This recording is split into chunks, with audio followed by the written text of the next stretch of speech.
Triathlon or a long distance sea swimmer, record holder sea swimmer. I've been a national champion in cycling also, which actually led to Shiva Chhatrapati Award. But not many know that I was a super anxious athlete. Right from freezing 2 days prior to competitions or being choked on the line, breaking national records in practice, and then not being anywhere close by to that performance in competitions, being able to break through to some bit of it, but that was not good enough to play for India. So this was the reason why I took up psychology, did my bachelor's, my master's, and I realized that there was one missing link which I was not able to crack in. Coming from a middle class family, I could never tell the weird thoughts that I would get of, probably running out of the competition, or probably as bad as, cursing my competitors to you, probably, uska kuch tire puncture ho jaye ya usse kuch ho jaye, but I want to win. These kind of weird thoughts would bother me so much before my competitions. So to know myself better, got into the study of psychology, did my bachelor's and my master's in applied psychology, and then tried applying these psychological principles in sports, in various sports, for last 12 years. So I'm going to today share my applications or my practical knowledge, because that's where it makes a bigger difference. That like yesterday Vardhani really rightly said that jab hum padhte hain, whatever is there in the books is way simpler, and when we have clients with us, they come with a lot of issues together. So handling everything as a complete case is very different in actual than how it looks on paper. So we had a wonderful flow right now in webinars, where we started with knowing what is sports psychology. I'm sure you are more clearer about the field. You also understood that motivation and confidence has a, they are important for sports performance, and how to develop the same. We also had a wonderful session yesterday by Vardhani on, coaching the youth of today, and what are the challenges, and how coaches can contribute towards developing mental toughness and mental skills of players. And today here I am bringing more inputs into how to apply them on field. Surely next session, tomorrow's session, is going to be another amazing one, because a lot of times we don't speak about injuries and the psychological rehabilitation. So the webinar is taking you through different aspects of sports psychology applications already. So when we study psychology or sports psychology, we try to understand what exactly works, or what are those psychological factors that are affecting sports performance, and likewise how sports performance has an impact on the person. When we understand that, we try to share it with players, coaches, parents, and the idea is that we all be on same page and work towards developing mental skills. Now, in this webinar or this application, practical application session, I'm trying to just simplify those applications, because a lot of times we've seen that people run away from mental training. Reason one being probably they don't consider it good enough, or not so important. And reason two is probably sometimes they feel it way too complicated, or since it is abstract, people don't feel connected to the subject. So I'm going to try to make it as simple and as simplified as possible. So to start off with, I always believe in sharing this first slide. Sports are 10% physical and 90% mental. I'm sure a lot of people won't agree to this.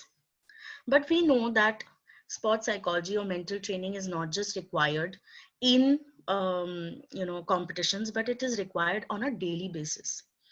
Like learning new skills, trying to apply them, execute them, then trying to perfect them, then trying to do it in competition. These are different phases. And at every phase, mind has a very, very crucial role to play. If my daily practice performance has fluctuations, but my physical skills are not lost, then what makes my daily practice performance fluctuate? The reason is our mental skills that are actually fluctuating. A lot of times, we tend to identify that the winner is the one who has better mental skills, because in spite of your ranking or in spite of your talent on that particular competition day, how you perform matters the most. So that's why it's very, very important to understand that sports is, when I say sports is 10% physical and 90% mental, I try to say is that in spite of the sports being executed by the body, or the skill being executed by the body, the command comes from the mind, not just in competition, but also in training. So mind has a big, big role to play. So here I know in this webinar, there are different populations who have come to attend this session. So there are certain athletes, there are certain parents, there are certain primary coaches, there are certain secondary coaches. So they might not be the main head coach, but they might be secondary coaches. We have a sports science team. So there are some sports psychologists, nutritionists, maybe physios or masseurs. So different sports science specialists. So this practical session is for everyone. The athlete is the main focus for whom the session is, centered on. But the application of psychological principles is important from everyone's point of view. So let's see. Excuse me. So I know all those characters which were there in the previous slide. Everyone wants the athlete to achieve his or her peak performance. And peak performance can be achieved only when we focus on all the 6 elements of peak performance. So earlier it was considered that only those who were, physically strong or technically strong could really do well and, outperform others. But now we know with video analysis and, a lot of technology, we are also looking into the tactical aspects of the game. We are looking into how mind is playing a role. We're also understanding how nutrition plays a very, very important role in performance. And not just that, how well the athlete has recovered for the next training or next competition. So these 6 elements are extremely important. I focus on mind playing a role in every element. So whether the athlete is able to optimally, work on his physical fitness, whether he or she is able to convert the knowledge into execution in their technical training, whether the player is able to make decisions at right time or change the way he or she has to act according to the situation is the tactical aspect. Whether the client is taking the right kind of nutrients that is required for the required sport specific situation. And not just that, is the client or is the player recovered for the next session. Everywhere mind has a role to play. And that is why this application session is for all the sports scientists who are with us. एक बहुत ही famous कहावत है मराठी में, तुम्ही घोड्याला पाण्यापर्यंत नेऊ शकता पण पाणी तर घोड्यालाच प्यायचंय. So if I have to explain to you that we can do everything for an athlete, but on the field or on the mat, in the scenario, it is the athlete who has to actually perform. And so the practical application is specifically for athletes, so that they understand and they start using it when it is the most crucial. Then the next question is, if athlete has to use the mental skills, or it is important for athletes to develop mental skills, what is the role of coaches and parents and the sports scientists, with respect to sports psychology information or resources? So like yesterday there was a question to Vardhini as to कि coaches भी sports psychology का training दे सकते हैं क्या clients को. So, she had nicely explained that yes, absolutely, they can at least create an environment, if not actually render the sports psychology training. That's because over the years, firstly, psychology is a very, very complicated or a complex subject. We would not say that the coach might be able to handle the situation always in the right way. No doubt they know the child much better because of spending a lot of time with them. But the real role of coaches and parents in from a psychologist point of view in mental training, skill training, is actually creating an environment. If we create an environment conducive for the athlete to actually blossom or grow, that's what is our role as coaches or parents or sports science team. What do I mean by that? I know that most of us know the fact that mind has a role to play in performance. It can play a role of a friend or it can play a role of a foe also. A lot of times people miss out understanding this mind's game. And that's where I think you all have won the battle. You want to know exactly what happens, how mind influences the body, and this is how the application session will help you understand how we can use the sports psychology techniques to upgrade or optimize your performance to a next level.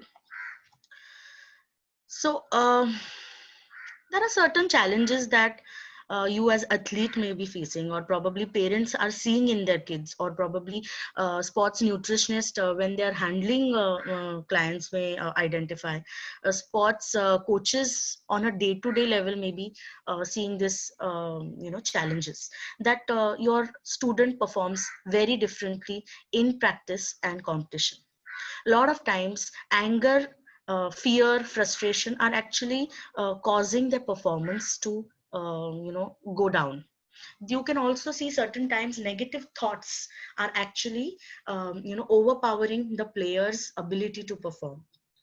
Sometimes the players are into a self-blaming, self-pity mode. A lot of them lose focus and get distracted at the most crucial moments of the competition. Not just that, a lot of times they have the specific mental blocks about particular competitions, venues, or probably players.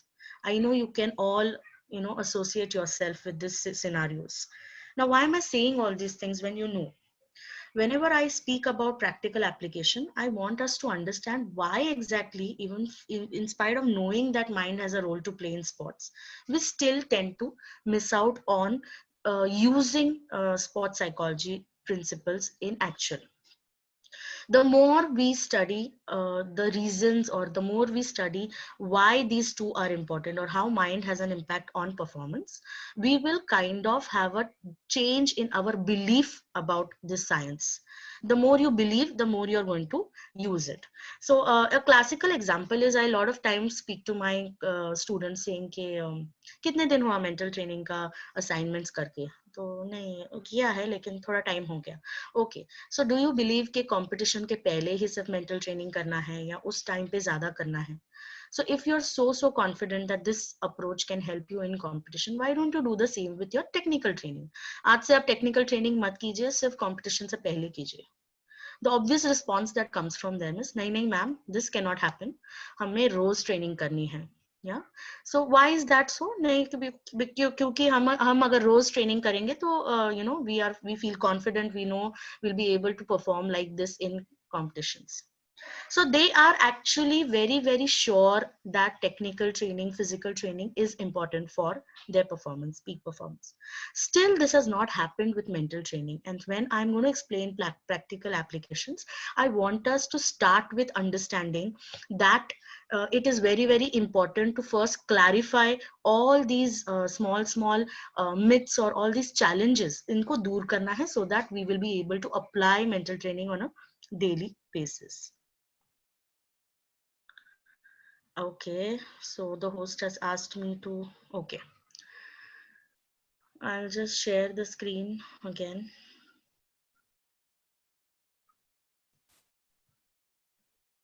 Actually, I tried to do it, Pallavi, but I guess you had enabled it earlier. Just a sec. Can you see my screen now? Yeah, I can see your screen. Can you just click on play? Yes. Yeah. Yeah? Okay. Cool. Better. So, mental side of sport. So it's not just that, great players are good with mental side of the sport, or probably they are the only ones who have issues. So most of my players are cricketers, and so a classical example that I give most of them is about Sachin Tendulkar. Sachin Tendulkar, who is like a god in cricket, has had hundreds, but one of the most surprising thing was that he has been out in 90s for multiple times. That concept of nervous 90s explains this phenomena, where Sachin Tendulkar would kind of lose his wicket in 90s, 92, 94, 97, 98. So there have been n number of times that he has got out in his 90s, and when he actually achieved his 100th, that's when he actually spoke about the challenges he was having. So he has to jump into future, think about what's going to happen, what if he's not able to do it. And the commentators would always say Sachin should focus on his process, basics, basics, basics. So if a great player can have challenges at the most crucial time, so it is every player who can have these challenges. Gully player ho ya international level ka player ho, everyone has mental blocks and issues at different levels. We have seen amazing players losing from a winning point. Classical is Saina Nehwal. We have seen people winning from losing matches. We have also seen a lot of times that the opponent plays with a player's mind, and that's how they strategically win matches. Now if all these things are true, it's important to understand that jitna easy lagta hai utna sports person ka struggles are not easy. There are so many things that are affecting a sports person's performance on and off field. So on field, with respect to practice sessions as well as competitions, dealing with anxiety or daily day-to-day stress. Yeah, so it is a student and live sports balance, or probably it is also if a client is or a player is working, so work life stress, maintaining the motivation throughout the season, staying focused on what is important at the right time. The roller coaster ride of self confidence, where certain days you are really on a high, and then certain days you really kind of doubt yourself based on the kind of performance you are giving at that point in time. So a lot of times players attach their self-worth with performance. um, so injuries is a part of sports, and so when you have injuries, you have issues with media, friends. A lot of times players develop a lot of strategies जिसमें mental plans भी होते हैं, but then there are also challenges with that. Communication problems with coach, with your co-players. A lot of aspects play in the player's mind and also affect performance. So practical applications will be about all these things. When I say all these things, I mean that let's understand, if it is so important to address the mind, why is it that we are hardly addressing it on a day-to-day level? So serious athletes approximately spend 18 to 20 hours a week on physical and technical training, but they hardly spend time on mental training. So when I say mental training, they meet a sports psychologist either once in a week or once in 15 days. And then there are assignments, but probably a lot of times those assignments are also left for chance. So if mind plays very, very important role, not just in competition, but also in training, and we still hardly address it, don't you think we are making a very, very crucial mistake? And that crucial mistake is also again because of some myths and some issues that play a very, very important role in this aspect. Why do we not take care of mind as much as we take care of our body? So like physical health is very, very important, mental health के पास उतना ध्यान नहीं दिया जाता. I'm going to explain physical training and mental training in the same way. क्योंकि मेरा hand fracture हो या मुझे कुछ स्पाइन में इशू हो या फिर I have sprain my leg gets more attention because it is visible. The most important aspect why mental health or mental training is neglected is because it cannot be seen. Yeah, something Well, I think we have some internet error from Amruta's end. which So you we cannot be just, you want to yeah, take. Amruta. Hi, Amruta. I think we got some internet Yes, error for a while. So just say half a minute. Can you just start okay. from the beginning? Yeah. Is the was it on the same slide? Yeah, same slide, just 30 seconds Okay, back. okay. So I was just trying to say, if we know that mental training or mental mind has a role to play, such a crucial role to play, in spite of this, then why don't we take care of it? Is because physical issues are seen or are visible, and that's why we give more importance to it. Whereas something which we cannot see, we are not able to trust or believe in it. And that's what happens with mental training also. A lot of times, I give an example that physical fitness ka training kiya hai ki nahi, a coach can see. Technical training kiya hai ki nahi, coach can see. But about mental training, until and unless you don't journal it out, you don't actually use it, write it, we don't know what's happening. So because something which is not seen, we kind of put it aside on hold. So when it comes to mental training, why it is neglected, I again say I am going to give a lot of emphasis on practical applications. But why we are not applying things is specifically related to some challenges. Once we understand those challenges, we'll be able to deal with it better. There are a lot of misconceptions that people are born with mental skills which cannot be changed. It's not so. We can surely develop mental skills through proper training executed. A lot of time 24 hours कम पड़ जाते एक player के लिए. They're doing their schooling, they're doing their physical activity, they're doing their technical training, say morning, evening. They're also visiting strength and conditioning. They're also visiting physios if there's some issue. They are visiting sports nutrition experts. They're visiting us. So a lot of times lack, and they're also traveling. Yeah, a lot of time, lack of time is the reason why mental training is put on hold. Lack of knowledge, we don't know whom to go to, we don't know how it's going to go, how much an athlete will feel comfortable sharing the most innermost thoughts of his or her, whom to go to, and how is the process going to go, is the lack of knowledge with a lot of people. Don't tend to work on the mental part of the game. And also visiting a mental health professional is still seen as a taboo. Aaj bhi, whenever someone is coming to me, they would check upon who is looking at them stepping into the sports psychology room. uh, you would sneeze and go to an MBBS or an MD, but you would not go to a mental health professional in spite of knowing that there's something different that you're feeling. You don't feel like interacting with people. You don't feel like continuing things. You just are withdrawn.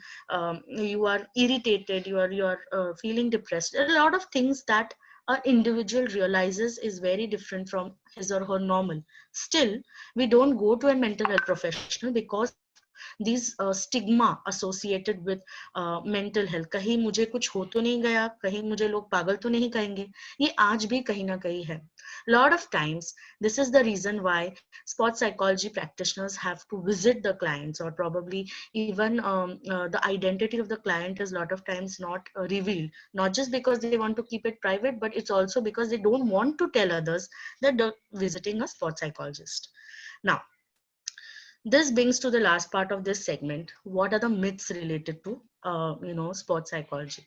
Again, myths are important because this is one of the biggest challenge which is stopping us from understanding sports psychology and applying it. Yes, it is not only for problem athletes. ऐसा कुछ नहीं है कि जिसको problem है उसी को sports psychology की जरूरत है. It is not required for only the top players. Right from grassroots, if we develop the mental skills of players, we'll surely have more people performing at their optimal potential, which is not happening in the current scenario. Also, a lot of times players, coaches, parents expect quick fix solutions. I'm sure they are they know that physical strength बढ़ने के लिए time लगता है, लेकिन वहां पर भी उनके expectations बीच में आ जाते हैं. But with respect to sports psychology, they absolutely want things to move faster. ये सुनने के लिए बहुत easy है, हम तो सिर्फ बोल रहे हैं, लेकिन it is important to understand that it's a very gradual and a latent process.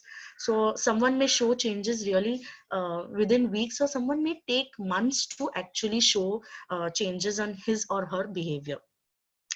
A lot of athletes, a lot of people also say that sports psychology kuch nahi hai, it's not useful.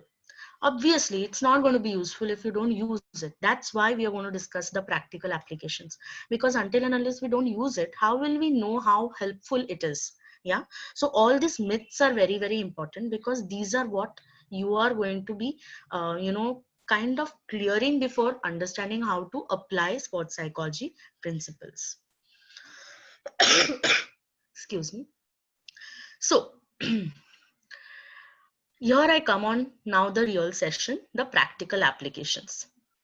When I say practical applications of sports psychology, we have to first understand that there is दो picture चलते रहती है. One is the picture that is seen outside by people. So the coach, parent will see the left side of the story. That is the performance, the body, the errors, the mistakes, the improvements, the behaviors and actions of a player. But player के अंदर एक अलग ही story चलती है. The inner story is actually dominated by thoughts. Now, these thoughts, a lot of times, are negative thoughts. These negative thoughts actually create negative emotions like fear, anxiety, stress, irritation, or these emotions affect the heart rate of a player. Now, when there is increased heart rate, the breathing fluctuates or becomes more faster and shorter.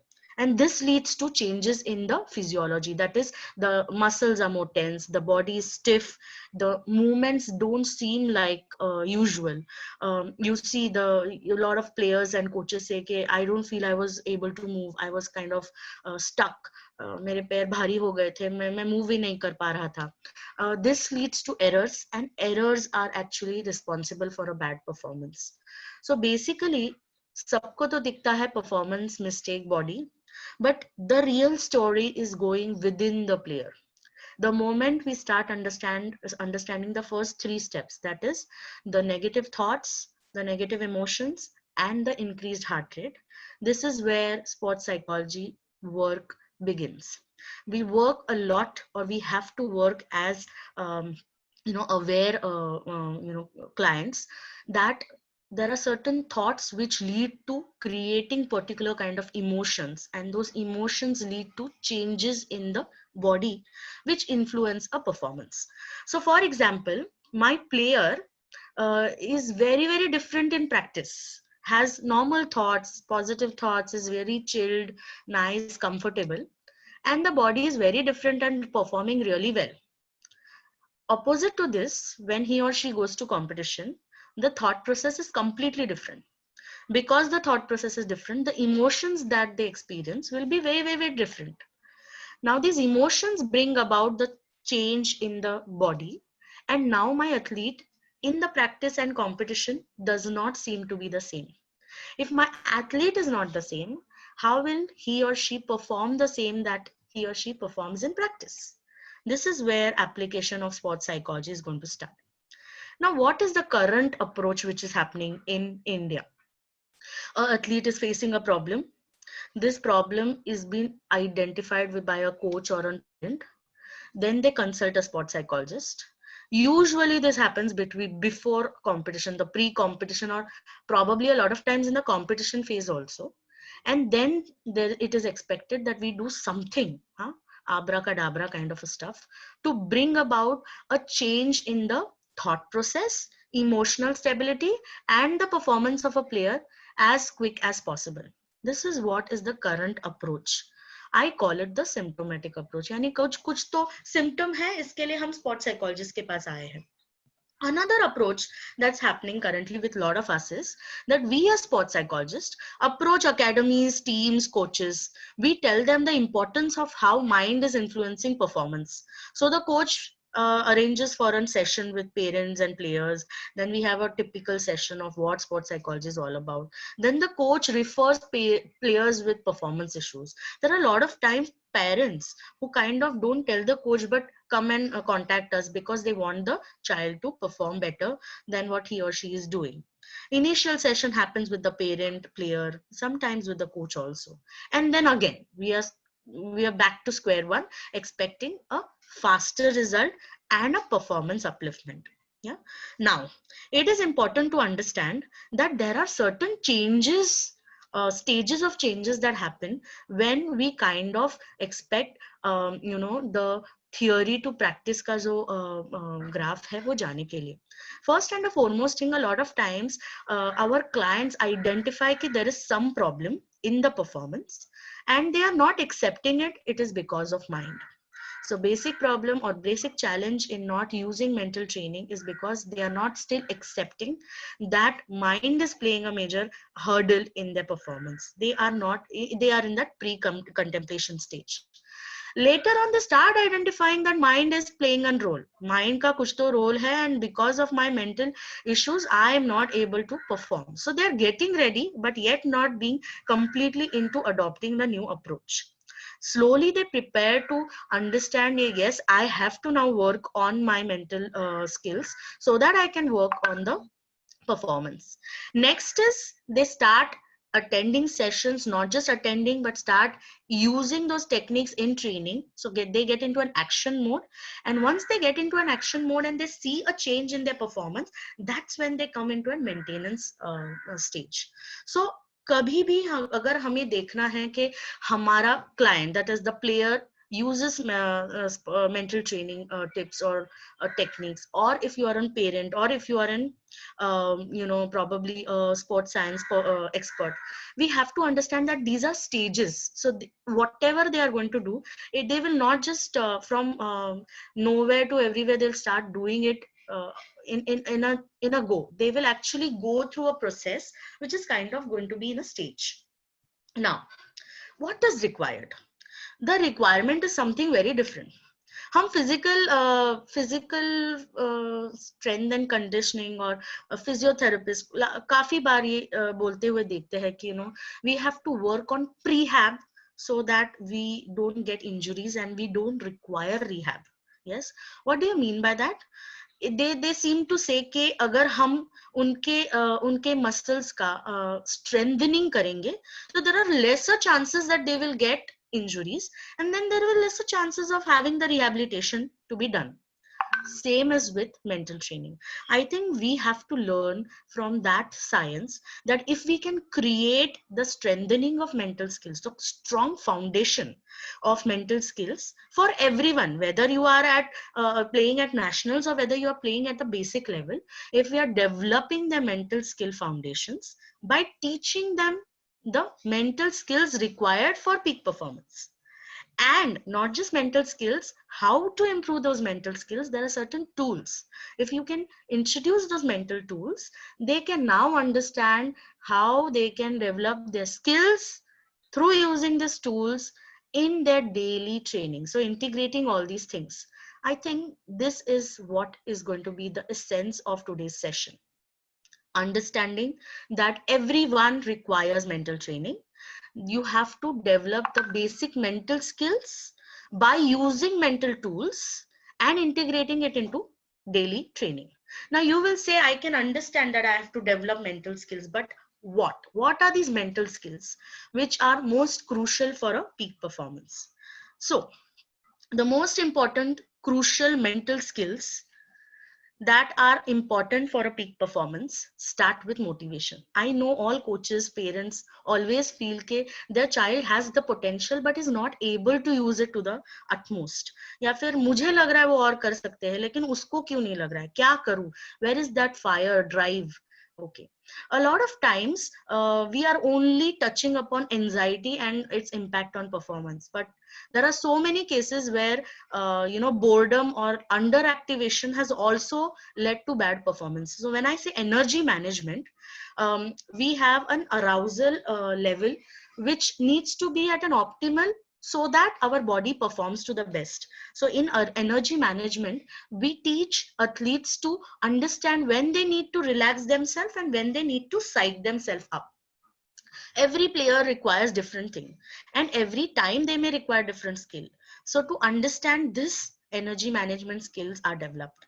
Third is attention skills. You may be amazingly focused, but what if you're focused on wrong things?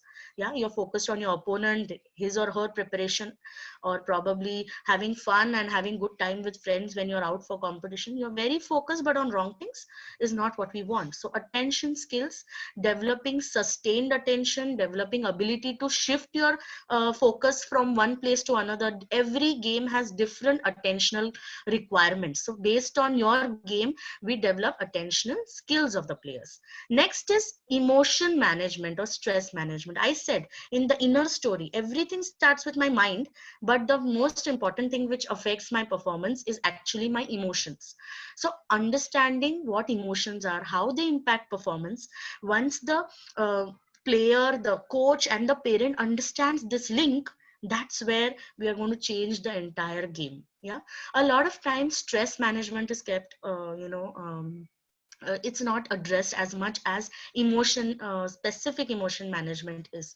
But stress management is another ball game where it's on a very regular basis how you are able to bridge, or how you are able to understand the gap between what you want, the need, and your resources that you have.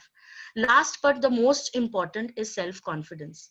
Obviously, all athletes, all parents, coaches, sports scientists will agree that one who believes yes he or she can do something is the one who's actually going to do it. Yes, so self confidence is kind of nailing everything together. These five skills are one of the most important skills that are required for peak performance. If these are the five skills, then what are the tools through which we can develop these skills? So, like there are five skills, there are five tools also. Imagine my car breaks down.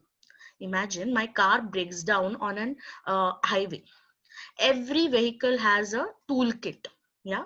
So if I have a toolkit to basically थोड़ा बहुत काम कर लूँ उसके ऊपर, then I'm always at ease के at least I have something with me which can help me take care of the situation. If it is beyond my own situation, I always have to contact an mechanic or someone who expert who can help me. So sports psychologists are also people who are going to help you in those cases. But these tools can help an athlete, coach use or create the environment for developing mental skills in their athletes' daily progress or daily training. The first skill is called as goal setting. So goal setting is extremely important, not just for an player, but also for the coach, so that there is compatibility, there is less disappointment or emotional issues, or there is what you say. A lot of times there's dissatisfaction among players, coaches, parents, because everyone is on a different page with respect to goals that they want to achieve in a particular season. Next is relaxation. When we teach our clients to relax, it is kind of an weapon where they're getting to make sure they feel empowered to take care of themselves when things they feel are going beyond their control. The third is energization. A lot of times I said, because of boredom, because of underactivation, a player is not able to perform. So like I said, I was playing a game which was an endurance sport. So triathlon is like a big, long 3-hour event. So even if my activation is low at the beginning, I have a long time to recover and probably, work it out. But imagine a 50-meter swimmer or a 100-meter sprinter. 9 seconds and the game is over for the sprinter. So if the activation is not optimal, he or she will not be able to perform to the best. Next is imagery. In imagery, we actually help clients or players understand how our five senses can be beautifully used to create images of what we want to see or what has happened, good memories, or what we want to change, and activate those same neural pathways which actually get activated when you're doing something. So imagery is currently in this lockdown used the most by the players, because by this you can kind of give your body the same experience in spite of not moving even an inch, because the mind is not able to realize whether you're actually doing it or not. So imagery is a skill where you can really do wonders with. And last but not the least, जैसे self confidence हमसे सबसे important था, वैसे ही self talk. This is the fifth tool which is very very important for a sports person who wants to kind of apply whatever is being taught by a mental trainer in actual practice. Yeah, say a competition. So these are five tools. Let me tell you, once they know what are the tools, and once we know how what skills we want to develop, it becomes a very very easy transition. Now you will ask me, how are we going to integrate all these things? So I'll give you a small example. So goal setting. So if we set yesterday, Vardhani was speaking about outcome performance process goals, or motivational climate. So if we set process goals, it helps us develop our performance and get outcome, which eventually helps us feel more motivated and take up more tasks. A lot of time motivation is reduced because people are not able to take care of their anxiety. So whenever anxiety is high and I don't perform well, my motivation gets affected. So when an athlete learns relaxation and uses relaxation, slowly and steadily they are able to perform better, which actually helps them in their motivation. Third is energization. And there are a lot of people who do not require to relax because they are already under aroused. अब उन्होंने और relaxation कर दिया तो they'll be feeling more sleepy than being activated. So pepping up, psyching up are techniques for such kind of people. So you have seen those long jumpers or sprinters. They'll do hey, hey, hey, hey, hey, hey, hey, hey. What are they actually doing? They're trying to kind of psych themselves up to give that performance that they want to execute. So energization. So when you kind of get that optimal arousal and your performance is great, that also impacts your motivation. Imagery. I'm seeing one of my best performances again and again. I'm seeing myself outperforming everyone, and I'm being doing my best performance in the upcoming competition. This kind of makes me feel, yes, I want to do more. This is how imagery affects motivation. Last but not the least, how I talk to myself, my self talk has an amazing impact on my motivation. So you see, I've put the 5 skills in the 5 boxes, and I've put the 5 tools as pointers. For every skill, if you use the same tools, you will see gradually our mental skills will be developed using these tools. Excuse me. I'll again explain. So probably how about attention skills? Okay. So if I am focused more on my process goals, my attention has shifted from winning and losing to what I need to do. Don't you think this will actually help me perform better? Absolutely. My attention is shifted from not so important or not so productive focus to a very productive focus. Relaxation. When I relax, I am able to focus better. And that's how my attention skills develop. I'm able to focus on right things at right time. Energization. When I feel that my arousal level is low, I will not be able to catch up those cues which are very, very important. When I psych myself up, I improve my attention skills and I get that tunnel vision. Fourth is imagery. By using the right kind of imagery, I can see myself focusing on right things, preparing myself in a right way. Pre-competition routines are being used. All these things will actually make me improve my performance because of my attention skills. Last but not the least, it is the self talk. So when I say self talk, when I say कि नहीं यार मुझे outcome के पास नहीं ध्यान देना है, मुझे अभी मैं क्या कर सकती हूँ उसके ऊपर ध्यान देना है, simply using these kind of words focuses or shows that you have focused or shifted your attention from say probably your outcome towards your performance. So through self-talk, you kind of use goal setting and improve your attentional skills, which ultimately improves your performance. So here you see exactly how we are going to apply mental training or sports psychology into actual integrating it into your daily routine. This is a superb tip for coaches, um, for players, and obviously a small note for parents is that probably a lot of times parents get too involved into the sports performance, but they are also people who are traveling with the players. So a lot of times they have this doubts कि बच्चा बहुत hyper हो रहा है तो मैं क्या करूँ, या फिर वो बहुत टीवी देख रहा है, मोबाइल देख रहा है तो मैं क्या करूँ, he is just very conscious about the other opponents तो मैं क्या करूँ. So having the parents also aware about sports psychology techniques is very, very important, because they can actually at least guide, not teach them something, but at least can be kind of cues or create cues, and we all being on same page will help the athlete achieve the required.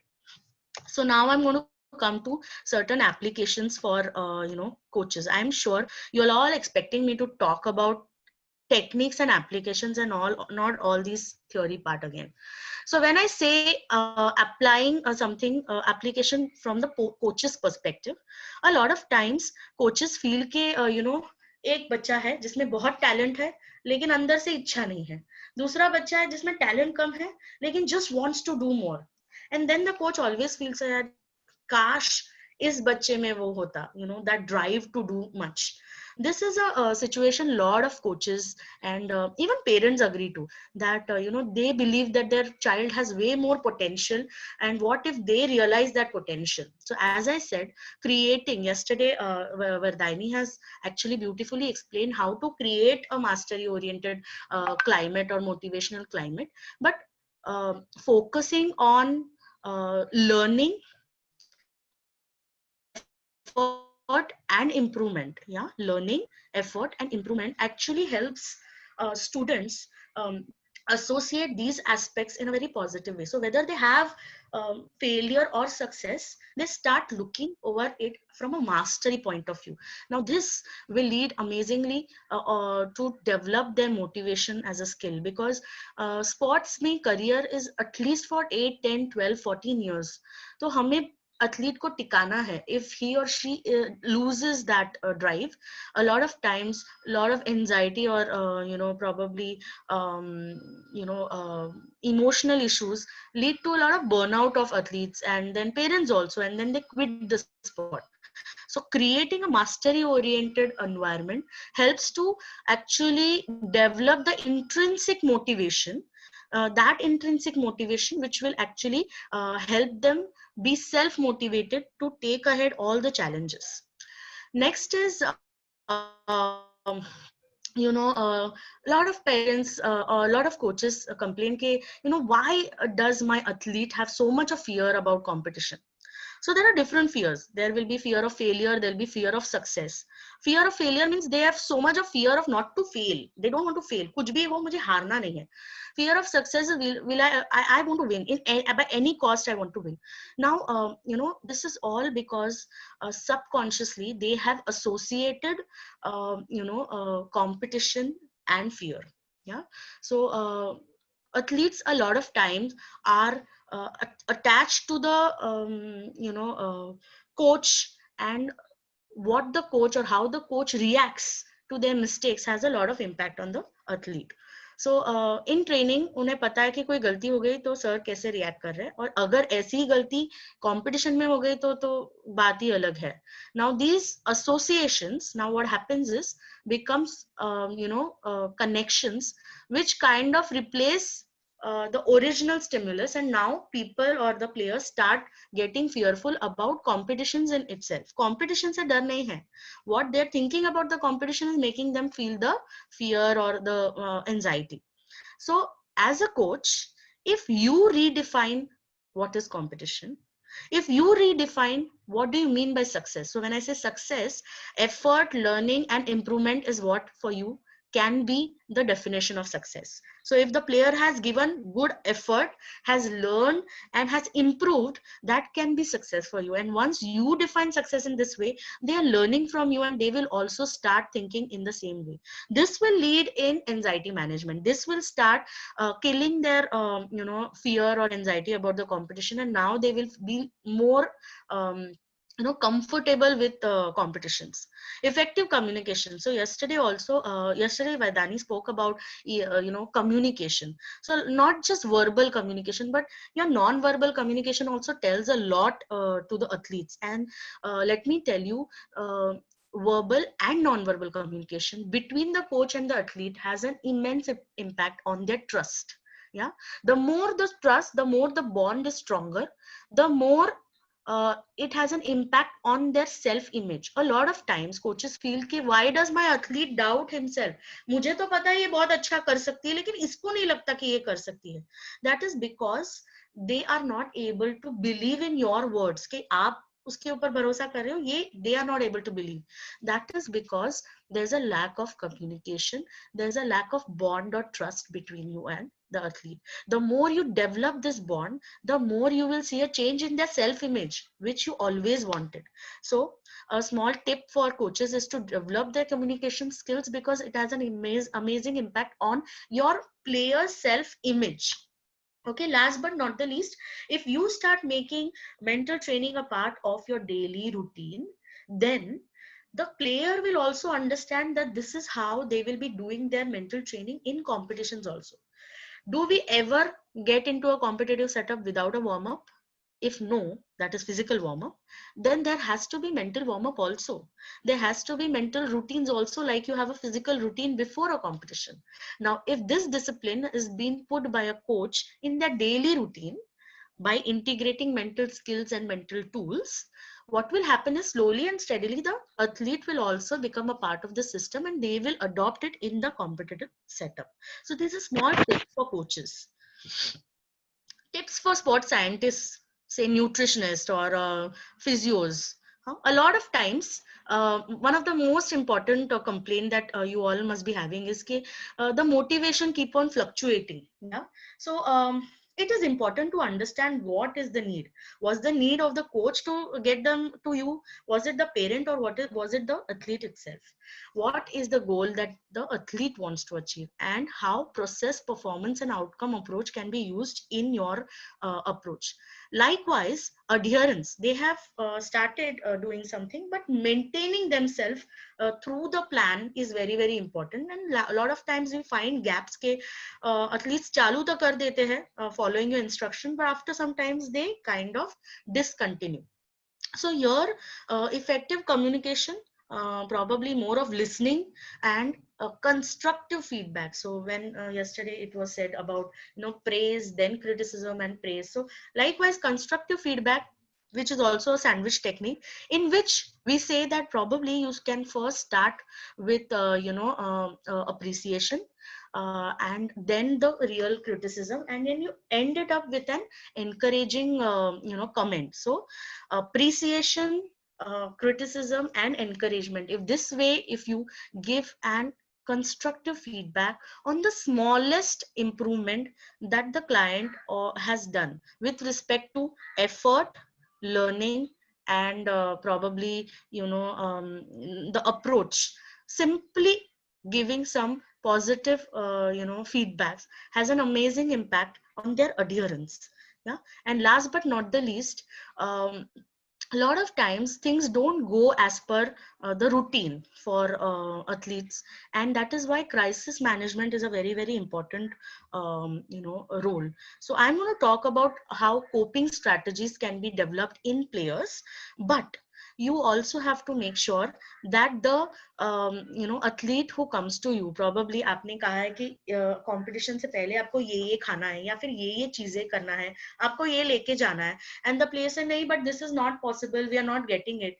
So here you can see the kind of psychological block that he or she is having.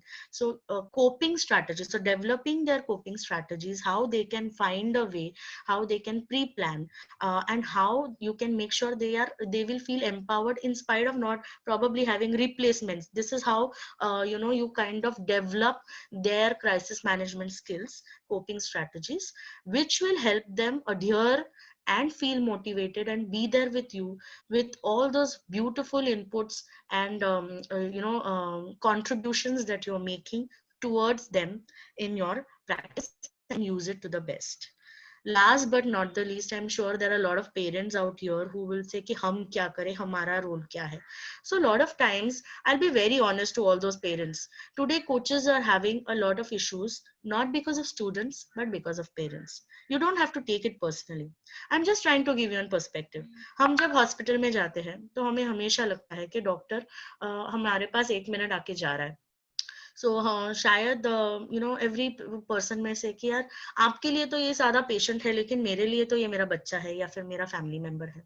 Similarly, a coach is handling multiple students at a time. For you, your child is the most important. But for a coach, today they are doing a lot of stuff together. And here, the biggest problem is that, handling parents is becoming a lot of issue. So I feel you have a bigger challenge. The bigger challenge is about making sure that you will keep the athlete happy in a positive state in the home setup, or probably helping them take care of their student life balance, probably taking care of their handling disappointments and failures.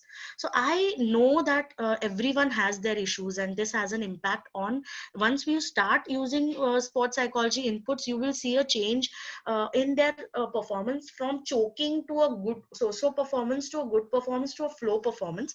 But all these things happen only if you actually use mental training. There are so many players who have proved that by using their mental training skills or improving their mental skills, they have actually क्या बोलते हैं taken their potential of performance to a next level.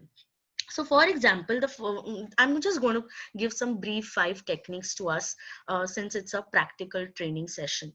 So one of the major skills or techniques that a player needs, coach and sports scientists can listen, but this tip is for players. A lot of times we have emotional issues because we are kind of jumping out from the present into either future or either past. So I remember my previous match where I have not done well, or I anticipate that my future match is also going to be bad. This is what fluctuates my thoughts, my emotions, and then my performance. So one good way in making sure you don't get disturbed on field is by being in the present. And as I had said, we have 5 wonderful senses which can actually help us achieve this being in the present aspect. So if we actually ask ourselves, what are 5 things that we can see right now? What are 4 things that I'm touching right now? What are the 3 sounds that I can hear right now? What are the 2 smell or aromas that I can smell right now? And what is one taste that I can feel right now? If I can ask myself these 5 questions, I can pull myself from either past or future into very, very present moment. And the more you come into the present, emotions like fear or anxiety will vanish. So first tip for players is be in the present. The second tip is understanding mind-body connection. If you really want to change anything in your performance, understand that like a TV is controlled by a remote control, your performance has been controlled by emotions and your feelings. The more your feelings and emotions are in your control, you will have positive performance. Now, these feelings and emotions get their power from the cells, the thoughts, as I say. The thoughts, the kind of thoughts you get influence the emotions, and the kind of emotions you have influence your performance. This is called as mind-body connection. And this is my classical, important, very, very basic tip to every player, coach, and parent. Whenever you see any changes in the performance or body of a player, quickly ask them to identify their emotion and the thoughts that are running in their mind. Once they get to know this, they will be able to improve their mind-body connection. Uh, the third technique, which is most important in sports psychology, is relaxation and breathing technique. A simple breathing technique called a diaphragmatic breathing is a typical rhythmic breathing that can help you take care of the fight and flight mode that actually gets started when you get an alarm of danger in your mind. So whenever you're scared, there's a danger signal that your mind sends to your body, and then those inner cycle starts in. So a very classical diaphragmatic breathing means you breathe in a rhythm of 4-4, where you breathe through your nose, hold the breath for 2 counts, and breathe out through your mouth. Now simple 4-4, that is 8 seconds का 10 seconds का ये cycle है. 4 seconds breathing in, 2 seconds hold, and 4 seconds breathing out. In this 10-second cycle, your basic, if you are able to do this 4-4 breathing, it shows that you are in a better position. But a lot of times when our anxiety or when we are emotionally on a very high, we are not able to breathe this 4-4. So it's kind of a test also, and it will help you actually calm yourself down. And the more you are relaxed, you will be able to focus better and perform better. The next is goal setting. I'm just going to take 2 minutes more, Pallavi. I'm sorry, I've just extended the time, but That's okay. That's okay. Take your time. Yeah. So हम जब I give a very classical example कि हमारी मम्मियाँ घर में खाना बनाती है, but every time that खाना is a little different. Yeah. But when you go to your favorite restaurant and have that typical favorite dish, you will often find it to be quite similar. Yeah. Now, what is the difference? Um, my mother tends to get influenced by her moods, and also who is she making the food for. अगर मैं मुझे कुछ अच्छा लगता है तो my mummy will have that more ghee or more masala like what I like, and then the dish turns out to be very very different. But if you see a hotel, वहां पर main chef खाना बना रहा है या subordinate chef खाना बना रहा है, they have a particular standard operating procedure. क्या क्या प्रोसीजर में कैसा कैसा जाना है वो उतना ही जाएगा, पोर्शन साइज उतना ही होगा, प्लेटिंग वैसा ही होगा. Okay, just to Because interrupt you in between, Amruta, people are asking to emphasize on English because we have a mixed crowd. So if you can yeah, don't. elaborate that, yeah.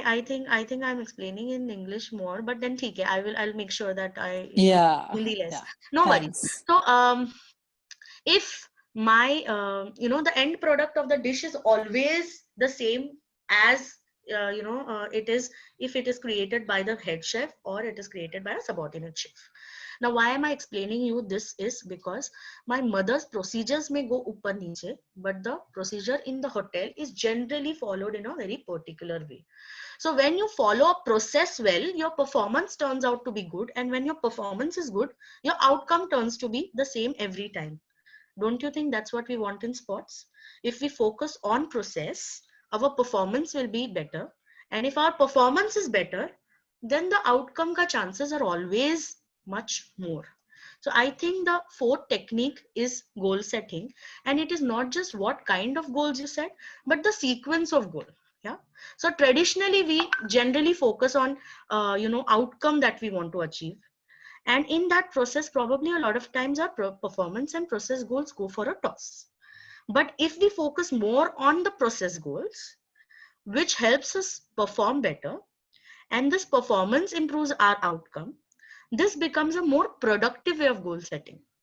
A lot of times people feel that outcome goals are not important. ऐसा नहीं है. Outcome goals are important, but your focus being on process is important because that helps you feel more in control. The next slide will help you understand this. But process helps you feel more in control because you're doing it day in, day out in your practice. Once you focus on your process, it helps you give the performance and get the outcome that you want. So I think the next technique is very very important, and this is what helps you in attaining the perfect attention, improving your attention skills. So there are so many factors that affect a performance of a player. Do you focus on those factors which you cannot change, or you focus on those factors which you are completely in control of? Is a very very important drawing line. If you focus on factors which you cannot change, these are called as factors beyond control. You will always feel, you will have more negative thoughts, negative emotions, and that will impact your performance. I'm going to explain how. And if you focus more on factors within control, you will make sure you will do those things which are required and ultimately give you better performance. So with example to say one of the games called as cycling, so where the terrain or the schedule of the competition are not factors within my control. Opponents, their coaches, or expectation of others is not within my control, so they are called as factors beyond my control. If I think about them, it would surely lead to negative thoughts, negative emotions, and negative performance. But if I focus more on my thoughts, my emotions, the goals I have, the routine, pre-competition routine, and how I talk to myself, self-talk, this is what is going to affect my performance in a positive way. So this is called as factors within control. So whether you focus on factors within control or whether you focus on factors beyond control is the most important drawing line, which is called which is the prominent skill technique used in attention skills. Lastly, as I said, things don't go the way you have planned in competitions, and so we have to develop the coping skills of our players. Lot of times there will be problems that they encounter, जैसे sudden change in the schedule, or the event list is probably not going as per the schedule or time, or your lane is changed, or there is some issue with your weapon. Factors beyond control. When the factors are beyond your control, you cannot do anything about it. You have to focus on the emotion which is evoked by that problem. So is it the fear, is it the anger, is it the helplessness, or is it sadness that you're feeling? What is the emotion that is triggered by this problem? Once you identify the emotion, working on this emotion will help you tackle the crisis and cope with the problem better. But when the problem is factor within control, how early do you reach the venue, what you eat before your competition, how you with whom do you stay in a room, or probably the company you keep with yourself, or how you prepare yourself before the competition, your warm up, your schedules, all these are factors within control. If these are factors within control, these problems are factors within control, then you have to attack this problem, work on it. By working on this, you'll be able to take care of that issues. So coping strategies are can be problem focused or emotion focused. If a problem is factor within control, you have to ask, can I control this problem? If the answer is yes, then focus on the problem and try to solve it. If you get an answer no, then focus on the emotion that is caused by the problem, which is called as emotion focused coping. Once you train the athletes to deal with the problems, whatever the problems are, they'll feel more empowered, and then you'll have less challenges. I think developing the coping strategies can give them the the strength that none other thing can actually give. So this was a small way in which I have put my practical applications into in this presentation. It's important to understand, I conclude with saying that you have to understand that the mind body connection is the most important in sports psychology application. You can, if you want to change the performance, you have to understand the emotions and the thoughts associated. Changing the thoughts and changing the emotions will help you change the performance. Like training body is important, training the mind is equally important. Like physical health अच्छी हो तो you will be physically fit, mental health अच्छी हो तो you will be mentally fit. So by learning these mental skills, you are developing their mental health, which is also going to affect their physical health and their performance in total. Using the mind, letting the mind influence body in a wonderful way to give its best performance is what sports psychologists always help the athletes to. If the mind and body are in perfect sync, that's when they'll be able to give that optimum peak performance. So with this, I come to the end of my session saying that every day you struggle, but every inch that you move forward in mental training counts. So I hope that you actually make sure that you value each moment that you are going through, and that's how I come to the end of this session. So if you have any questions, I'm just there to answer them. Yeah. Yeah. So thank you so much, Amrita, for a wonderful session. I think there is only one question from Durga, that would you elaborate on dealing with friends as well? So if you can answer that, that will be really great.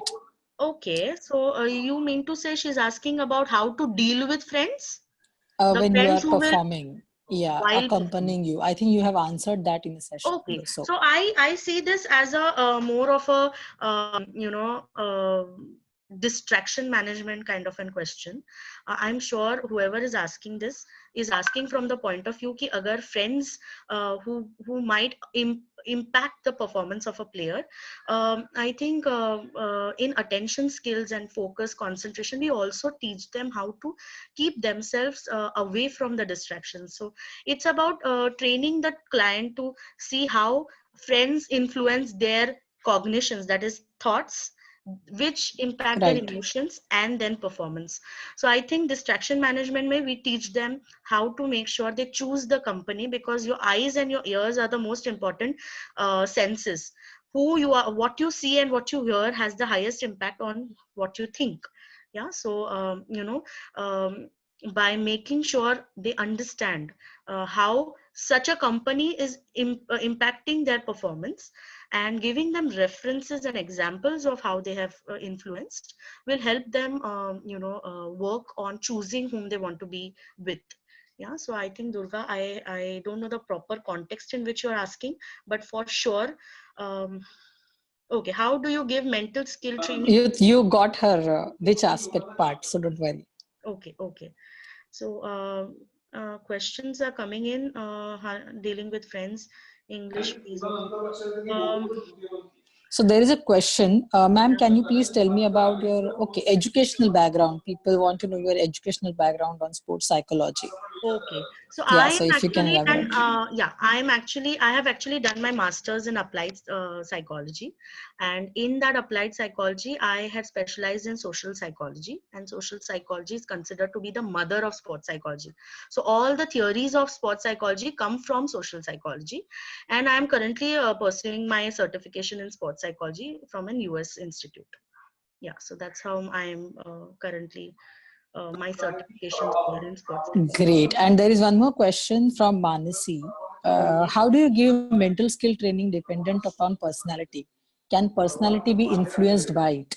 I think this is important question. Yeah, please. Absolutely, absolutely. Sports personality is a very, very important topic, and a lot of research is also done on that. Everyone is different, and one of the most important basic theory, the Big Five, tries to explain how it is connected to the mental toughness, the four C's. How your openness to experience, how your neuroticism, how your Definitely. all these aspects have an impact on your approach. Again, I simplify it by saying the way you think, the way you feel, and the way you perform gets affected by your personality. So naturally, when we are working, we tend to observe, and we tend to do some assessments, understand, and then go ahead. Yeah, so personality has an impact, and then it also influences our approach. Doing Okay. MSc in sports psychology from India or abroad, what do you prefer? Okay, so generally speaking, I wanted to pursue it from abroad, but then I did not have the finances at that point in time. LNIT had a very nice MSc, I think. They also have MSc in sports psychology. So I think for me, it doesn't matter whether you're doing it from India or abroad. If it depends upon your financial status also, it's a very, very important, crucial aspect. Right now, government of India has a sports university in Manipur, which is headed, the dean is a sports psychologist. So that is one good thing. So I think you can consider doing a master's from India also. If you All have the right. finances, So you can surely think about doing it going from abroad. abroad. Yes, yes. Yeah, For me, yeah. finances was an issue. All right. Thank you so much, Amrita. It was wonderful session and I hope you had great learning experience. I have shared the feedback link in chat box. Please fill it up. And that's it for today. Thank you so much, Amrita, once again. And thank you Thank for you. all the attendees for attending it. Thank Thank you you, so Amrita. much. Bye. Thank you.